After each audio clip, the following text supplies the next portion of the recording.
Sir आपने 10th में पढ़ा है, बहुत मजा आ गया सर, बहुत पूरी टीम ने पढ़ा है, बहुत मजा आ गया, लेकिन एक चीज है, हमारे 10th के एग्जाम तो हो गए। ऑल राइट, आपके स्ट्रीम जो आपने चूज किए हैं उसके लिए थम्स अप। सर हमने सुना है 11th में बहुत सिलेबस होता है, सर हमने ये भी सुना है 11th का बोर्ड एग्जाम होता है। सर जो 11th जो होते हैं ना, हमने सुना है इसमें टफ यानी कि चैप्टर्स होते हैं। सर हमने ये भी सुना है इसमें बहुत इंपॉर्टेंट चैप्टर्स होते हैं। अगर ये इतनी इसकी इंपॉर्टेंस है, सर फिर एक चीज है, हमें तो एक रोड मैप दिखाइए। हेलो बच्चों, क्या हाल चाल। I hope you are doing wonders, you are doing great. आप तो मस्ती से अभी यानी कि बैठे होंगे। सर हमारे एग्जाम्स तो हो गए क्लास 10th के। आई नो यार, आपके एग्जाम्स हो गए, अब तो थोड़ा रेस्ट ले लो यार, कुछ और दिन रेस्ट ले लो, उसके बाद अपना 11th सफर शुरू करना है ना आपको, ठीक है। सर हमारे एग्जाम तो हो गए, बिल्कुल पता है सर, हमने स्ट्रीम भी चूज की, सब्जेक्ट भी चूज किए, अच्छी बात है यार। आपने जो सब्जेक्ट आपको ठीक लगा, जो लेना था, जो स्ट्रीम आपको अच्छी लगी यार, आपने वो चूज की, उसके लिए मेरी ओर से यार थम्स अप, दो हाथों से भाई थम्स अप। क्योंकि इंसान जो है ना, इसको जो खुद कंफर्टेबल जिसमें इसको लगता है यार, ये वही करना चाहिए।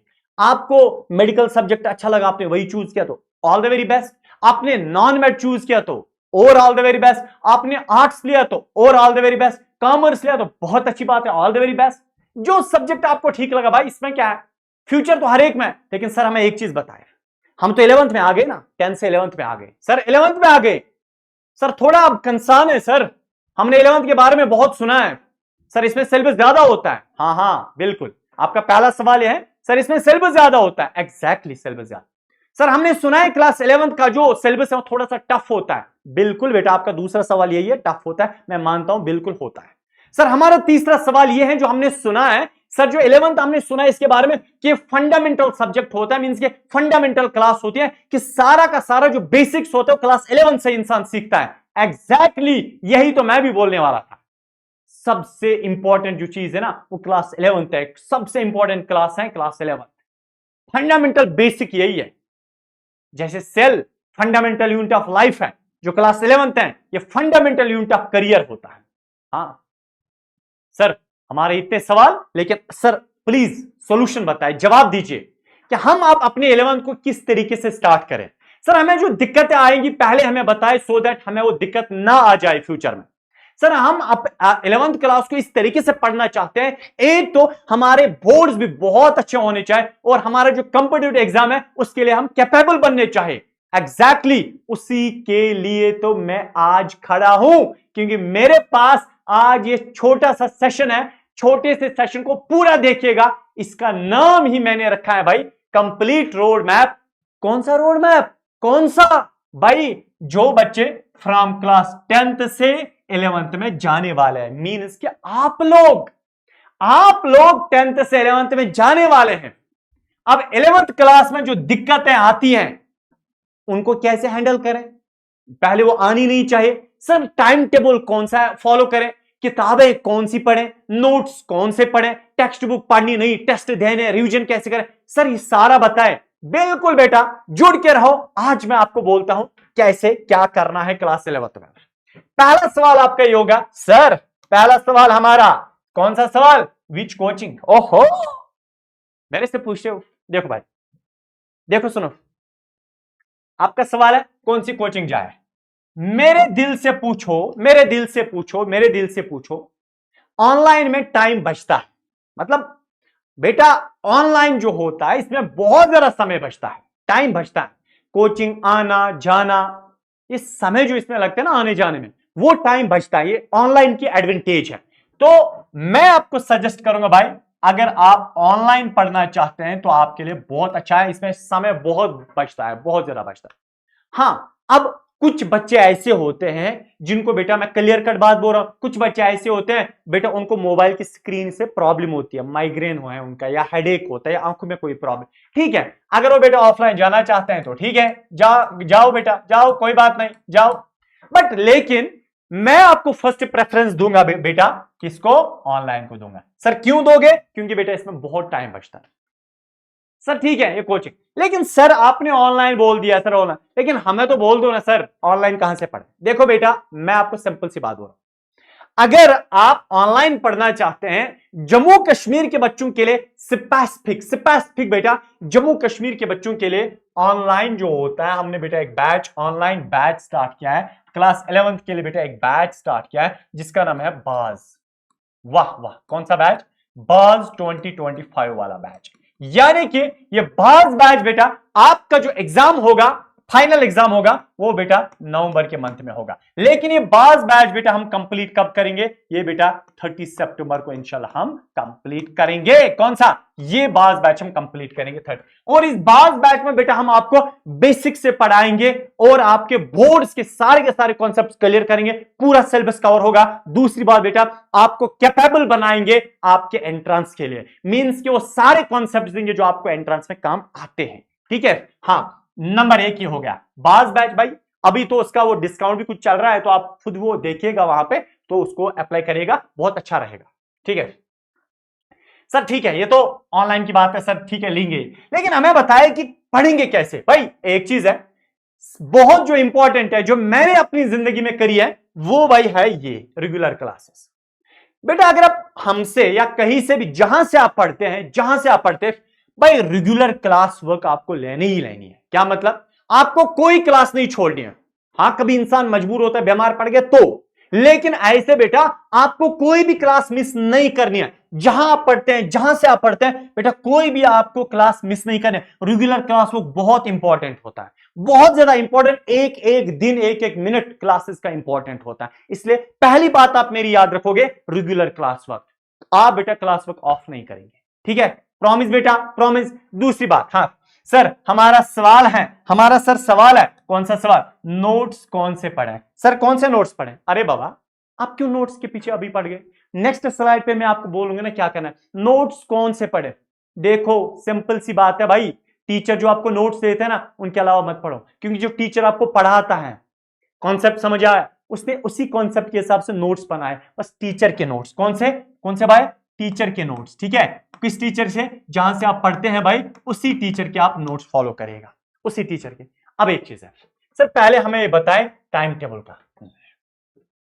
टाइम टेबल से पहले मैं आपको बेटा ये बताओ बहुत इंपॉर्टेंट है, कौन सी बुक्स, या ऐसे बेटा कौन सी बुक्स पढ़नी है। सर हमें कौन सी बुक्स पढ़नी है? देखो भाई, अगर आपने फिजिक्स, केमिस्ट्री, बायोलॉजी का सब्जेक्ट लिया है, ठीक है, अगर आपने मैड लिया है फिजिक्स, केमिस्ट्री, बायोलॉजी, या आर्ट्स वाले भी अगर ये वीडियो देख रहे होंगे, कॉमर्स वाले, मैं आपको बेटा मेडिकल वालों की बात करूं, देखो मेडिकल वाले जो है ना बेटा, जो पीसीबी वाले हैं, पीसीबी या मैथ्स वालों की भी मैं बात करूं, फिजिक्स, केमिस्ट्री, बायोलॉजी, मैथ्स आपने लिया, इसमें भाई याद रखो कौन सी किताबें पढ़नी है, बहुत इंपॉर्टेंट है। अब मोटी मोटी बुक्स लाते हो, रेफरेंसेस लाते हो भाई, रेफरेंस लाते हो, नोट्स लाते हो, मॉड्यूल्स लाते हो, गाइड लाते हो, कुछ लाते हो, अरे उतना नहीं करना है भाई, उतना नहीं करना है। सिंपल कौन सी किताबें पढ़नी है? देखो क्या है, आपका जो फिजिक्स है ना बेटा, जो आपका फिजिक्स है, रिमेंबर जो आपका फिजिक्स है, फिजिक्स में एक तो आप टेक्स्ट बुक लाएंगे। कौन सी लाएंगे? टेक्स्ट बुक लाएंगे। कौन सी बुक लाएंगे? Text book. तो बाजार में आती है 100-150 रुपए की टेक्स्ट बुक, बहुत अच्छी होती है। और केमिस्ट्री में भी भाई आप कौन सी लाएंगे? Text book. याद रखना बेटा, बहुत इंपॉर्टेंट है। यहां पे बच्चा गलती करता है किताबों में, पता नहीं मोटी मोटी किताबें लाते फिर पढ़ नहीं पाता। बायोलॉजी में भी भाई आप क्या लाएंगे? टेक्स्ट बुक, बहुत इंपॉर्टेंट है। मैथ्स में भी आप क्या लाएंगे भाई? टेक्स्ट बुक लाएंगे। क्या लाएंगे? Text book. एनसीईआरटी ना किताब, सीधी किताब। अब आप क्या काम करेंगे? देखो भाई आप क्या काम करेंगे, टेक्स्ट बुक किताब आपने लाई, टेक्स्ट बुक आपने लाई, हाँ टेक्स्ट बुक, इसके लिए भी भाई टेक्स्ट बुक, इसके लिए भी भाई टेक्स्ट बुक, इसके लिए भी भाई आपने टेक्स्ट बुक लाया। ठीक है, बहुत अच्छी बात आपने करी। लेकिन उसके बाद क्या करना है? टेक्स्ट बुक के बाद सर फिजिक्स में सिर्फ टेक्स्ट बुक पढ़ेंगे? नहीं, एक तो आप टेक्स्ट बुक पढ़ेंगे और साथ साथ में टीचर जो आपको नोट्स देता है ना, टीचर क्योंकि उसने बहुत एग्जांपल्स रखी होती है, बहुत न्यूमेरिकल्स रखे होते हैं उसमें, बहुत बेटा प्रॉब्लम्स रखी, प्रॉब्लम का मतलब होता है न्यूमेरिकल बेस्ड प्रॉब्लम होते हैं, वो रखी होती है उसमें, डीपीपीज रखी होती हैं, समझा? एक तो फिजिक्स में आप भाई टेक्स्ट बुक लाओगे, फिजिक्स, केमिस्ट्री, बायोलॉजी, मैथ्स में आप टेक्स्ट बुक लाओगे, ठीक है। और फिजिक्स में और कोई किताब नहीं लानी है, बस एक चीज करना है, जिस ऑनलाइन टीचर से पढ़ते हैं, जो टीचर बेटा आपको नोट्स प्रोवाइड करता है, पीडीएफ प्रोवाइड करता है, नोट्स प्रोवाइड करता है, उन नोट्स में बेटा उसमें बहुत सारी चीजें रखी होती हैं, न्यूमेरिकल्स रखे होते हैं, एग्जांपल्स रखी होती है, प्रॉब्लम्स रखे होते हैं, डीपीपीज रखे होते हैं। भाई वो आप इस्तेमाल करोगे, वो आप यूज करोगे, वो यूज करोगे ना, फिजिक्स आपका बेटा अल्टीमेट बनेगा। हाँ, तो फिजिक्स में टेक्स्ट बुक और भाई नोट्स करोगे, टीचर के नोट्स करोगे, ठीक है। केमिस्ट्री में भी भाई आप क्या करोगे, एक तो टेक्स्ट बुक करोगे और भाई नोट्स आप करोगे, बस दो में। बायोलॉजी में भाई आप सिर्फ टेक्स्ट बुक करोगे, नोट्स नहीं करोगे, नोट्स नहीं करोगे भाई।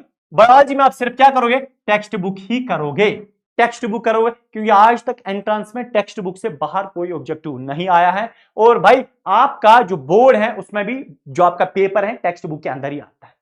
मैथ्स में आप क्या करेंगे भाई, टेक्स्ट बुक करेंगे और टीचर जो आपको नोट्स फिर एग्जांपल्स देते हैं उनको आप इस्तेमाल करोगे, बस।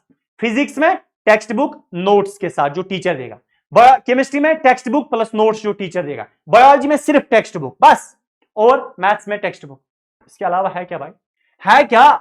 अब इतनी किताबें लानी जरूरी है क्या? नहीं लानी है ना वो इंसान पढ़ पाता है, तो ये बेटा आपका काफी है, ठीक है। बस इंप्रेस किसको नहीं करना है, बस मोटी किताब लाओगे, मोटी बुक लाओगे, बस चलोगे नहीं, ऐसे यार आपका एंट्रेंस क्रैक करना है, बोर्ड एग्जाम अच्छे स्कोर से पास करें, बस यही तो गर्ज है, मोटिव यही है, ठीक है। नेक्स्ट, अब सर हमें बता, अब टाइम टेबल देखो भाई, टाइम टेबल जो है ना दो किस्म का होता है। आपने देखा होगा भाई, आपके पास एक यानी कि आपने जिंदगी में ऐसा टाइम टेबल बनाया होगा, मैंने भी अपने समय वक्त में बनाया था, when I was in class 10th 11th या ऐसा कुछ। एक वो टाइम टेबल, सुबह 8 बजे से 8:30 तक मैंने फिजिक्स की प्रैक्टिस, 8:30 से 9 तक मैंने क्या करना है, मैंने ब्रेकफास्ट करना है, 9 से फिर इस टाइम 9:15 तक ये करना है, 9:15 से उसको ये करना है, टूथपेस्ट करना। अरे वो वाला टाइम टेबल नहीं चलता है। आपने 9 से 9:30 तक फॉर एग्जाम्पल फिजिक्स की प्रैक्टिस रखी थी, लेकिन आपको 9 9:15 सुसु आ गया, सुसु को बोलोगे नहीं बस रुक जाओ भाई, मैंने फिजिक्स की प्रैक्टिस करा, नहीं भाई नहीं चलता है ना, प्रेशर होता है। तो इसलिए मैं आपको बेटा सिंपल बात ये बोल रहा हूं भाई, वो वाला टाइम टेबल फॉलो कभी होता ही नहीं है। सिंपल वाला टाइम टेबल जो हर एक के लिए एप्लीकेबल है वो ये है, आपका बेटा फिजिक्स है, आपका केमिस्ट्री है, आपका बायोलॉजी है, ठीक है, मिसाल ये 3, और मैथ्स भी होता है इसका। देखो आपने क्या करना है, सुनो आपने बेटा क्या करना है, फिजिक्स टीचर ने लेक्चर दिया लेक्चर अटेंड करोगे, लेक्चर अटेंड किया, और केमिस्ट्री आज टीचर ने लेक्चर दिया, इसको अटेंड करोगे, बायोलॉजी टीचर ने लेक्चर दिया, इसको अटेंड करोगे। अच्छा, उसके बाद लेक्चर तो समझ आया, फिजिक्स केमिस्ट्री बायोलॉजी का लेक्चर समझ आया, उसके बाद भाई आप घर आ गए, क्या आ गए, घर आ गए, केमिस्ट्री के बाद भी घर, बायोलॉजी के बाद भी घर, मींस के फिजिक्स केमिस्ट्री बायोलॉजी का लेक्चर आपने देखा, समझ आया कॉन्सेप्ट, अब आप घर आ गए। घर में क्या करना है, घर में जो टॉपिक टीचर ने फिजिक्स का पढ़ाया और वही टॉपिक बेटा आप पढ़ोगे, वही टॉपिक आप पढ़ोगे, या आप ऑनलाइन देखते हैं तो घर में ही है तो घर जाना ये का, जो टीचर ने आपको टॉपिक पढ़ाया फिजिक्स में वही टॉपिक बेटा आप बाद में उसकी प्रैक्टिस करोगे, क्या करोगे, प्रैक्टिस करोगे। जो केमिस्ट्री में आज टीचर ने टॉपिक पढ़ाया उसकी बेटा आज ही उसकी बेटा आप क्या करोगे, प्रैक्टिस करोगे। और जो बायोलॉजी में टीचर ने टॉपिक पढ़ाया उसकी बेटा आज ही क्या करोगे, प्रैक्टिस करोगे। तब तक सोना नहीं है, उसके बाद प्रैक्टिस हो गई, उसके बाद बेटा आप सोने के लिए चले जाओ। अब फिजिक्स में जो टीचर ने लेसन पढ़ाया, टॉपिक पढ़ाया, केमिस्ट्री में जो पढ़ाया, बायोलॉजी में पढ़ाया, जो फिजिक्स में पढ़ाया उसको बेटा उसी दिन आज पढ़ाया जो टॉपिक, और उस टॉपिक की इसी दिन बेटा क्या करो, प्रैक्टिस करो, प्रैक्टिस करो उसकी न्यूमेरिकल्स की प्रैक्टिस, टॉपिक की प्रैक्टिस, ठीक है। और केमिस्ट्री में जो टीचर ने टॉपिक पढ़ाया और उसकी प्रैक्टिस करोगे। कहां से प्रैक्टिस करोगे, आपके पास टेक्स्ट बुक भी है, टीचर के नोट्स भी हैं यार, वहीं से प्रैक्टिस करो और कहीं से मत करो। बायोलॉजी में आपको बेटा टीचर ने टॉपिक पढ़ा उसकी प्रैक्टिस करो, सर कहां से, टेक्स्ट बुक से, तो फिजिक्स जो टॉपिक पढ़ा उसकी प्रैक्टिस, केमिस्ट्री टॉपिक पढ़ा घर में प्रैक्टिस, बायोलॉजी टॉपिक पढ़ा घर में प्रैक्टिस करने, उसके बाद आप सो जाओ, तब तक मत सो जाओ। मीन्स के अगले दिन और टीचर आपको फिजिक्स केमिस्ट्री बायोलॉजी पढ़ाएगा और उनकी प्रैक्टिस करो, अगले दिन और पढ़ाएगा उनकी प्रैक्टिस करो। मीन्स के आपको जो टीचर डेली पढ़ाते हैं उसकी प्रैक्टिस आपको साथ होती है। भाई आपका कोई बैकलॉग तो रहता ही नहीं है, बैकलॉग ना रखना है, ठीक है, बैकलॉग कोई रहता नहीं। उसके बाद बेटा आप क्या करोगे, अब संडे आपका ऑफ होता है, क्या होता है भाई आपका संडे क्या होता है, ऑफ होता है। जो अब संडे आएगी, जो अब संडे आएगी, जो अब बेटा संडे आएगी, यानी कि जो जिस दिन आपका ऑफ होता है, हफ्ते भर 6 दिन जो आपने पढ़ा, 6 दिन जो आपने पढ़ा, अब उस 6 दिन की बेटा आप क्या करोगे, ऑलरेडी आपने पढ़ा होगा, उसकी प्रैक्टिस होगी, उसका संडे संडे बेटा आप क्या करो, रिवीजन करो। क्या करो, रिवीजन करो। संडे संडे बेटा उसका रिवीजन करना होता है। 6 दिन फिजिक्स पढ़ी, उसकी प्रैक्टिस आपने साथ साथ करी थी। केमिस्ट्री पढ़ी 6 दिन, उसकी प्रैक्टिस साथ साथ करी थी। बायोलॉजी पढ़ी 6 दिन, उसकी प्रैक्टिस साथ साथ करी थी। तो 6 दिन जो पढ़ा, 7वें दिन यानी कि संडे संडे बेटा आप जितना भी आपने फिजिक्स केमिस्ट्री बायोलॉजी 6 दिन पढ़ा, उसका बेटा आप रिवीजन किया करें। कब, संडे संडे आप उसका रिवीजन किया करें।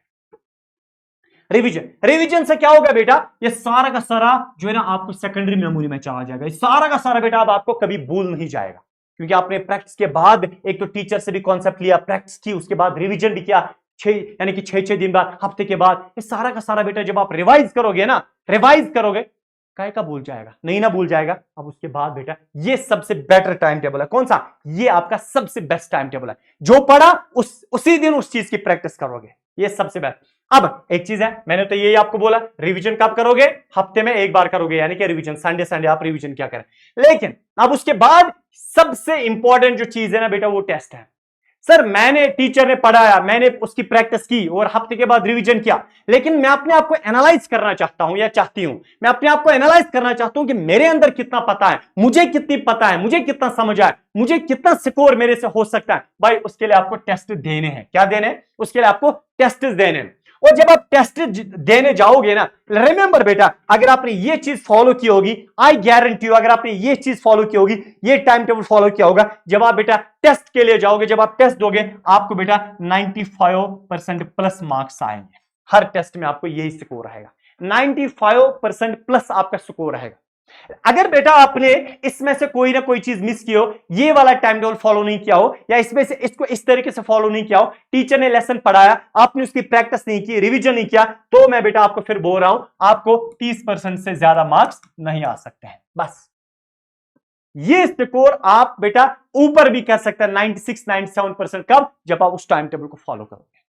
ठीक है, ठीक है बेटा। तो इसलिए मैं आपको बता रहा हूं, पहले तो रेगुलरिटी रखनी है आपको बेटा, कंटिन्यूस क्लासेस यानी कि अटेंड करनी है। उसके बाद बेटा आपको उस लेक्चर को डेली जरूरी घर में प्रैक्टिस करनी है। हर हफ्ते के बाद बेटा आपको रिवीजन करना है। ठीक है, क्या करना है, रिवीजन। और आपको कोई अदर किताब फॉलो नहीं करनी है, आपको टेक्स्ट बुक और कौन सी फॉलो करनी है, आपको बेटा टेक्स्ट बुक के साथ साथ टीचर के नोट्स फॉलो करने हैं।